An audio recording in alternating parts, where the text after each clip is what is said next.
record something that you have in Chamsys. So over here, so from Chamsys into QuadCore, CueCore. So over here I'm just going to create a really quick file. I'm going to have my Roby pointy. We have 24 channel. I'm going to patch 4 of them. I am going to then locate them, and I'm going to make them have an effect of just a simple circle. I'm going to record that, and I'm going to put it here. I will name it effects1. Okay. So this effect is playing, and I can see my lights doing the circle. And every, I don't know, 10 seconds, they complete that circle.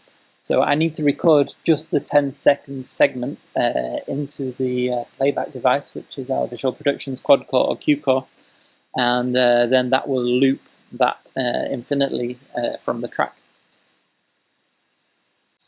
So over here you can see, first you can set up your number of tracks. The more tracks you have, it means the more effects that you can play back and trigger from different units like the Matrix or from Pixelab or other devices. So it means that there's more different visual effects you can have. But the downside with this is it will store less information. So say for like the demo room where we have a 3-minute show of 4 universes, we need to store more information in these tracks. So we're going to something more around 32, so we can have like this 3-minute show in a track with lots and lots of information going on. If it's just a few effects, 10-second clips of a couple of universes, then maybe we go for 64. The thing to know is if you change this halfway through making a show file, you will delete all of your tracks. So you need to set this up right at the very beginning. So after that is set up, we have our universe set up like we showed in the previous video, and we can go into our tracks. So here, this is in the demo room. Just for you to know, this is a number of house lights and things that we have in the demo room. But and our demo shows for the lights. Okay, so this is I selected an empty track, and this is what I'm going to want to record on. So over here I have the recorder where I can erase, record, and stop. So I can hit record, and I have a manual mode. I want to record the ArtNet, and this is how many frames per second. So obviously the more frames a second, the smoother the light will move. If I record at 20 frames a second, it means I can record more information, but it will maybe look jerky if I have a slow movement. You'll see the light like jump from section to section as it's moving. And the trigger channel we can ignore because it's just manual. So when I hit record now, it will start recording the input that I have. So I already have all these seconds of recording before I went to Chamsys and lifted the fader. So this is a little bit difficult sometimes to stop and start from here. So I had 20 seconds of recording there, and I never even lifted the fader. So what's a better way to do this? Let's just erase it. Okay, so that's erased. I will check this to trigger mode. And then here you have a trigger channel, which is I've set to A512.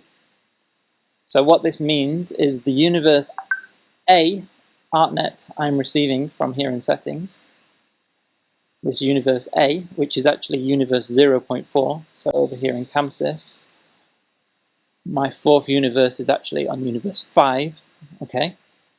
I am going to patch, let me go back over here to show you, on channel 512 of A, so remember this is universe 5 in Chamsys, so I'm going to patch a generic dimmer, and I'm going to patch one of them at 5-512.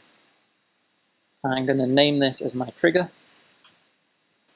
So over here I have this dimmer. I'm going to rename this as my trigger. And I'm going to clear. I'm going to locate this. And I'm going to record it on this fader here. And I'm going to set this as my trigger. I'll clear everything. Okay. So now what I can do is I can go back to my my QuadCore or my CueCore. I select the track that I want to record on. I'm recording in trigger mode. I'm recording the ArtNet at full frames per second, and I have my ArtNet trigger channel set. when I hit record, we get an orange light. So it doesn't start recording straight away.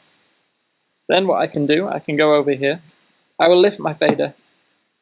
I will wait and I'll look at the lights and I will decide when is a good time where I notice the start position. Once I've got the start position, I will hit the trigger fader up. Now, over here, it started recording because of that trigger fader. Once I have watched it complete that full circle, so I said it's around 10 seconds, I see the light back to its start position, I will take down the trigger. After I've took down the trigger, it stopped recording, and I have my recording there of 13 seconds. So that is then my track recording from the trigger. I can name this here whatever this is, so circle Roby Pointy. So I have my Roby Pointy circle here. I can then load this into a playback, so maybe I want this to be in playback 4. I will add it, and I will select this playback, and then I can test it with the Go Plus. And this will loop this singular cue, and it should loop smoothly. When I'm finished with that, I will just hit release. And that is it.